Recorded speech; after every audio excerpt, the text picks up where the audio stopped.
Cerita Silat Online Channel mempersembahkan serial Pendekar Raja Wali Sakti, episode Darah Pendekar, bagian 1. Denting benturan senjata yang memecah kesunyian malam, bercampur menjadi satu dengan pekik pertempuran dan jerit kematian. Malam yang seharusnya tenang dan damai kini penuh suara gaduh menggemparkan. Teriakan-teriakan bernada memerintah terdengar mengalahkan kegaduhan itu. Yaat, sebuah bayangan berkelebat melesat tinggi melewati atap sebuah bangunan besar dan megah. Sesaat kemudian beberapa bayangan juga melesat menyusul. Tampak beberapa orang berpakaian punggawa mengejar seorang laki-laki berwajah tampan dan keras. Mereka berlompatan di atas atap bangunan megah itu. "Kepung, jangan biarkan dia lolos!" Terdengar teriakan keras. Di sekitar bangunan megah berpagar tembok tinggi dan kokoh, ratusan orang berseragam prajurit dengan senjata tombak dan pedang telah berjajar mengepung. Sementara di atas atap terlihat 4 orang berpakaian punggawa tengah bertarung melawan seorang laki-laki muda berbaju kuning gading. "Hiya!" Satu teriakan melengking tinggi, mengawali terjungkalnya salah seorang punggawa itu dari atas atap. Tubuhnya meluncur deras dan jatuh ke tanah dengan keras. Sebentar dia menggeliat, lalu diam tidak berkutik lagi.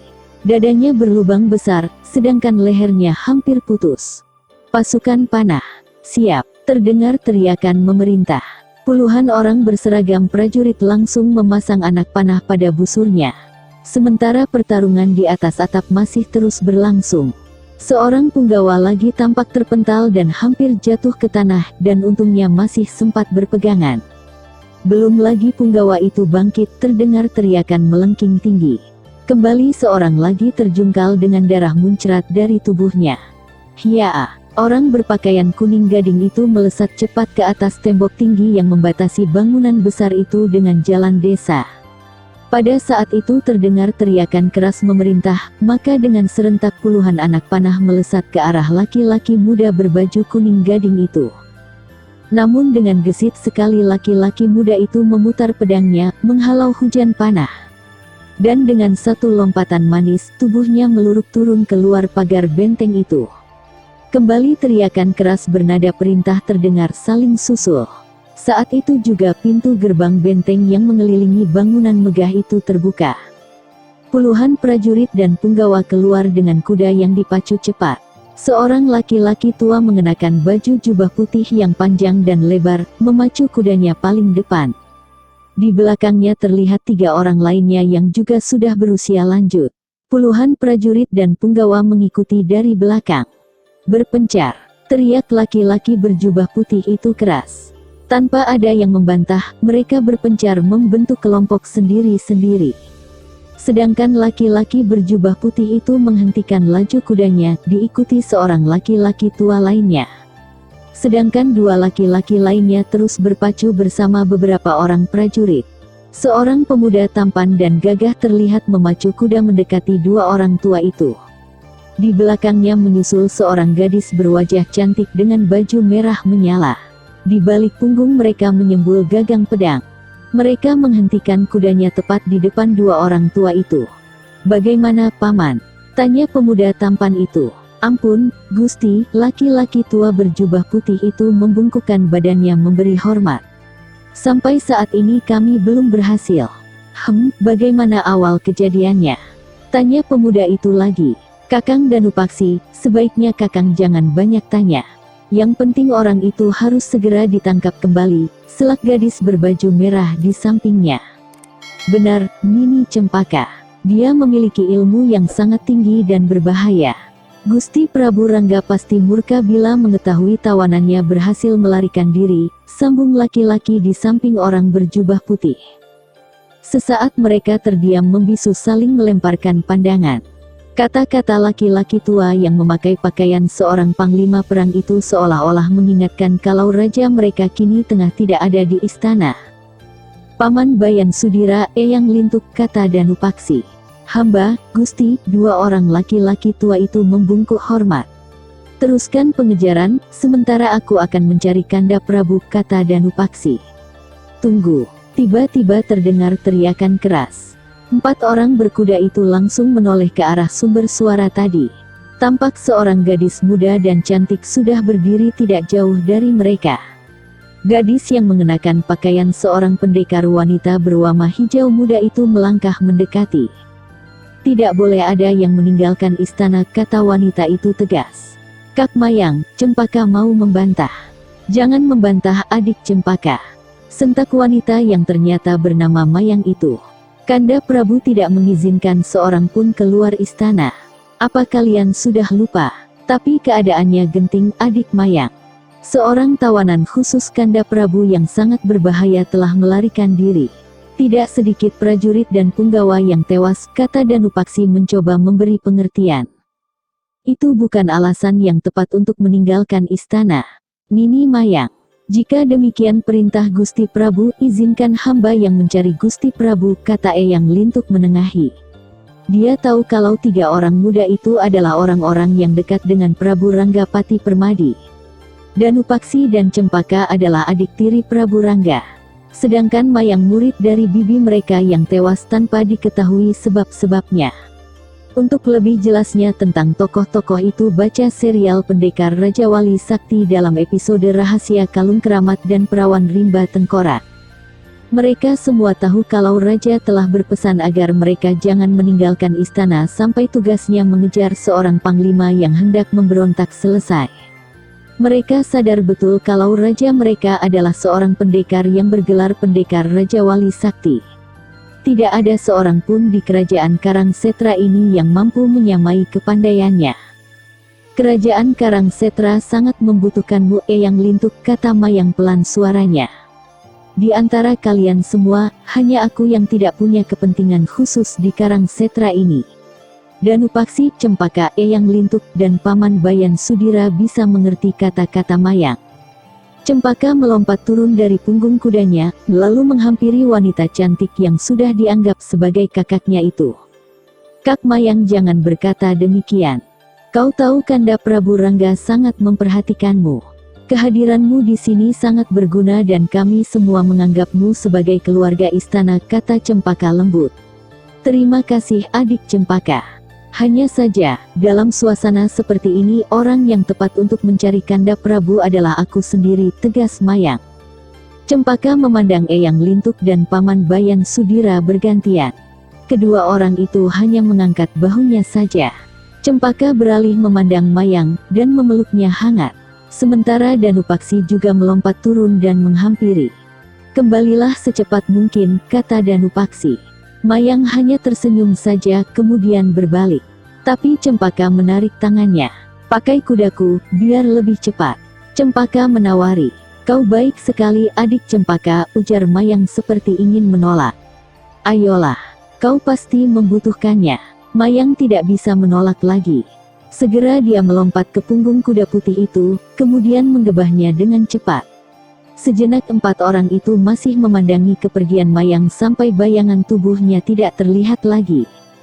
Ayo, Cempaka, kita kembali saja ke istana, ajak Danupaksi. Eyang, segera laporkan jika ada sesuatu.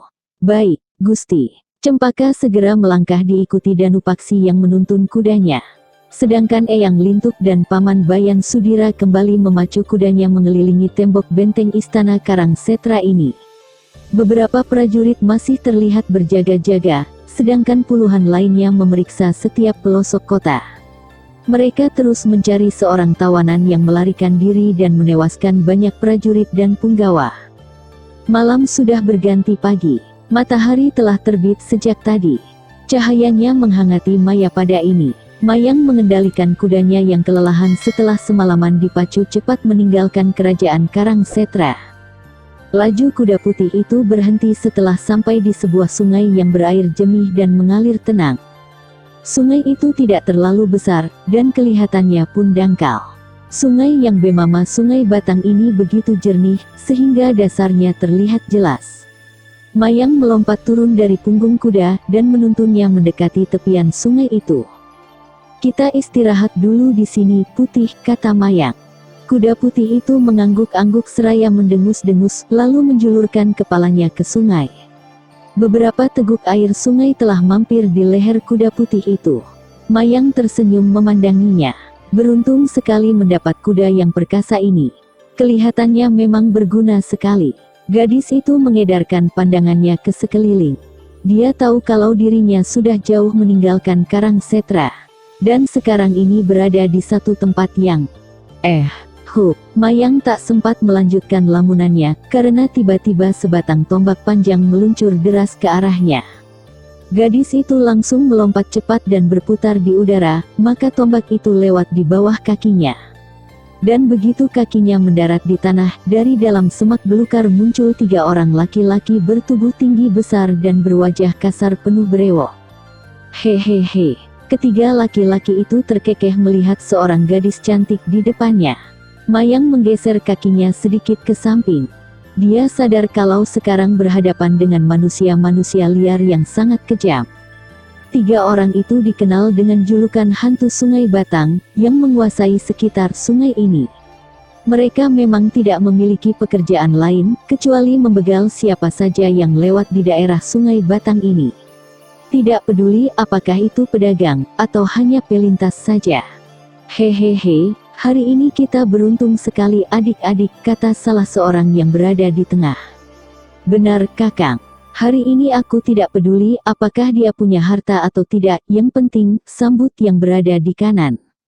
Mereka tertawa terbahak-bahak. Mayang mendengus jijik melihat sinar mata ketiga laki-laki itu. Sinar mata yang liar dan buas penuh nafsu. Ketiga orang itu melangkah mendekati. Sedangkan Mayang sudah siap untuk menghadapi segala kemungkinan. Mereka semakin dekat disertai tawa terkekeh tiada henti. Bola mata mereka semakin liar merayapi wajah dan tubuh gadis itu. Kenapa kau berada di sini, manis? Tanya salah seorang yang berdiri di tengah. Akan membunuh kalian jika berani, kurang ajar. Jawab Mayang ketus. Hahaha. Ketiga laki-laki itu tertawa terbahak-bahak. Jawaban Mayang yang begitu ketus, seolah-olah menggelitik tenggorokan mereka. Mayang menyemburkan ludahnya sengit. Matanya melirik ketika orang yang berada di kiri menggeser kakinya menyamping. Sedangkan yang berada di kanan melesat ke belakangnya. Pelahan Mayang memutar kakinya dengan mata tajam tidak berkedip. Aku tahu kau tidak punya harta. Tapi kau sudah cukup membuat kami senang, ujar laki-laki itu lagi. Puih, ambil saja kesenanganmu di neraka. Dengus Mayang tetap ketus. Busyet. Orang itu terlonjak dengan muka merah padam. Sudah, jangan banyak omong. Kita ringkus saja bocah manis yang sombong ini. Selak satunya lagi. Hiya, yaat. Mayang langsung memutar tubuhnya ketika orang yang berada di kirinya melompat menerjang. Sambil memutar tubuhnya, gadis itu mengirimkan satu sodokan keras bertenaga dalam cukup tinggi. Orang itu tidak menyangka, dan hanya sempat terperangah sesaat. Tapi buru-buru dimiringkan tubuhnya menghindari sodokan tangan Mayang. Uts, merah padam wajah orang itu. Meskipun berhasil berkelit menghindari sodokan itu, tapi tubuhnya agak limbung juga. Angin sodokan tangan Mayang begitu keras menyambar tubuhnya. Dan belum lagi sempat memperbaiki posisi, dengan cepat Mayang melayangkan kakinya ke arah kepala orang itu. Dan, orang itu memekik tertahan ketika tendangan Mayang mendarat telak di kepalanya. Kurang ajar, setan. 2 orang lainnya langsung mencabut golok masing-masing, dan segera menerjang dari 2 posisi. Golok mereka berkelebat cepat membabat ke arah bagian-bagian tubuh Mayang yang mematikan. Mayang bukanlah seorang gadis biasa yang lemah. Dengan manis sekali setiap serangan 2 orang lawannya itu bisa dihindarinya. Bahkan beberapa kali berhasil mendaratkan pukulan dan tendangannya yang keras bertenaga dalam cukup tinggi. Namun rupanya 2 orang itu memiliki tubuh yang keras bagai batu. Sementara orang-orang yang terkena tendangan pada kepalanya, sudah bisa menguasai keadaannya. Sambil menggeram marah, dia melompat seraya mencabut goloknya. Kini Mayang harus menghadapi 3 orang bersenjata golok yang menyerang tanpa perhitungan. Mereka bagaikan serigala-serigala liar tengah memperebutkan seekor domba cantik, yang gesit dan sukar ditangkap. Kemampuan mereka tidak begitu tinggi. Tapi mereka memiliki kekuatan luar yang luar biasa. Hanya mereka tidak menggunakan otak. Gumam Mayang dalam hati. Setelah beberapa jurus terlampaui, Mayang sudah bisa mengukur kemampuan lawan-lawannya, dan seketika itu juga dirubah pola jurus-jurusnya. Gerakan tangan dan kaki gadis itu menjadi cepat dan lincah diimbangi gerakan tubuh yang lentur bagai karet. Hal ini membuat ketiga orang laki-laki bertampang kasar itu semakin sukar untuk menyentuhnya. Hingga pada suatu saat, "Yap, lepas!" sentak Mayang tiba-tiba. Terak, cepat sekali tangan Mayang berkelebat, sehingga salah seorang memekik dengan golok terpental jauh ke udara. Belum lagi orang itu sempat menyadari satu tendangan keras menghantam dadanya. Akibatnya orang itu terjungkal ambruk ke tanah. Dua orang lainnya pun terperangah. Dan betapa terkejutnya mereka karena tiba-tiba Mayang berputar cepat sambil menyampokkan tangannya ke arah pergelangan tangan mereka.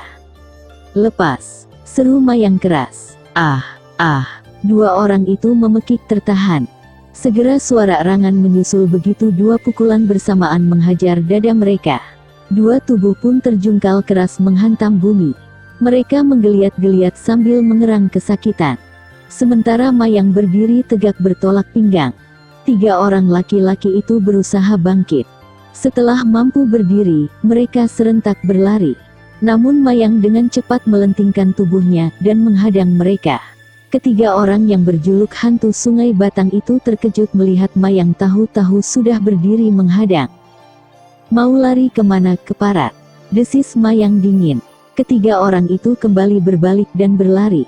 Namun, baru beberapa tombak mereka berlari, kembali Mayang melesat dan menghadang. Beberapa kali hal itu berulang, hingga wajah ketiga laki-laki itu pucat pasi. Mereka menjatuhkan diri berlutut dengan napas terengah-engah. Mayang tersenyum lebar melihat ketiga orang begal itu berlutut di depannya. Dan ini memang yang diharapkannya.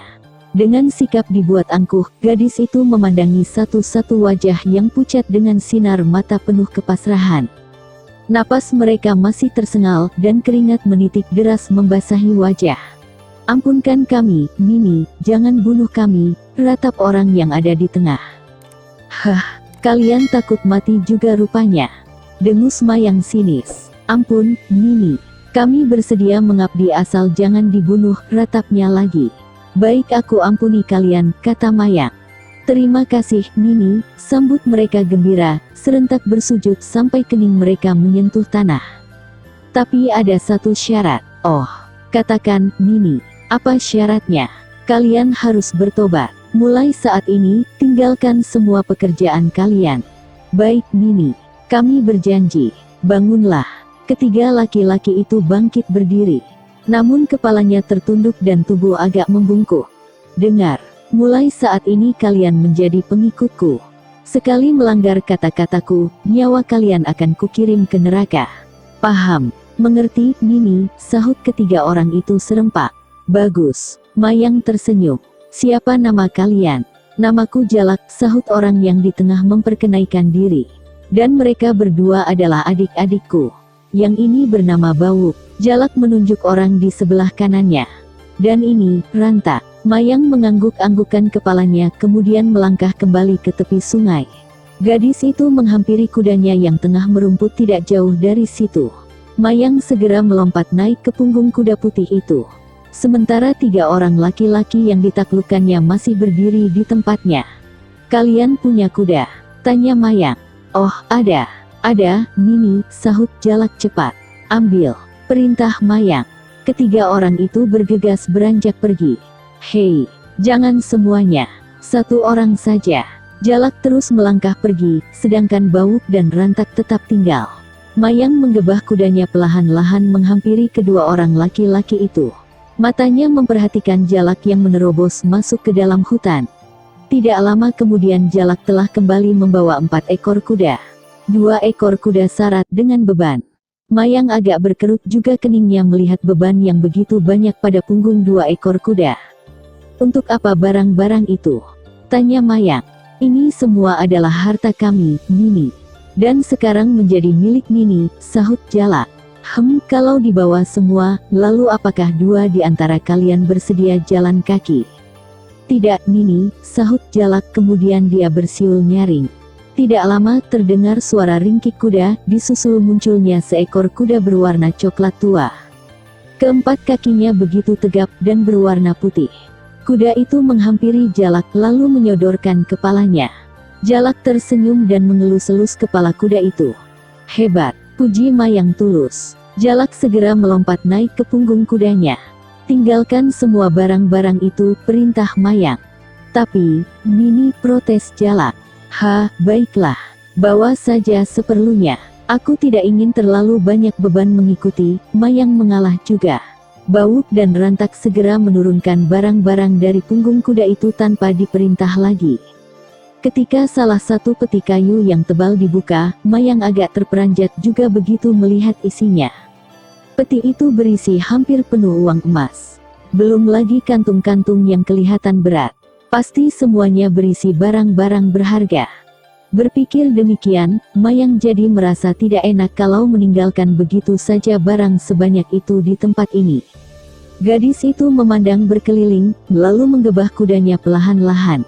Mayang berhenti di bawah sebatang pohon yang cukup besar dan daun-daunnya yang rindang. Kemudian ia melompat turun dari punggung kudanya, dan melangkah sekitar 20 tindak ke depan. Gali di sini, perintah Mayang. Jalak segera melompat turun dari punggung kudanya. Dia paham maksud gadis cantik yang telah menaklukkannya dalam pertarungan. Tanpa banyak komentar lagi, ketiga laki-laki bertubuh tinggi besar itu menggali tanah yang ditunjuk Mayang. Sedangkan gadis itu menghampiri kotak kayu yang terbuka tutupnya. Diambilnya sebuah kantung, diisinya dengan beberapa keping uang emas itu. Jalak, panggil Mayang. Ya, Nini. Jalak bergegas menghampiri. Simpan ini. Mayang melemparkan kantung yang sudah diisi dengan beberapa keping uang emas. Jalak menangkap dan menggantungkannya di pinggang, kemudian kembali membantu kedua adiknya menggali lubang yang cukup dalam dan besar. Sementara Mayang kembali naik ke punggung kudanya.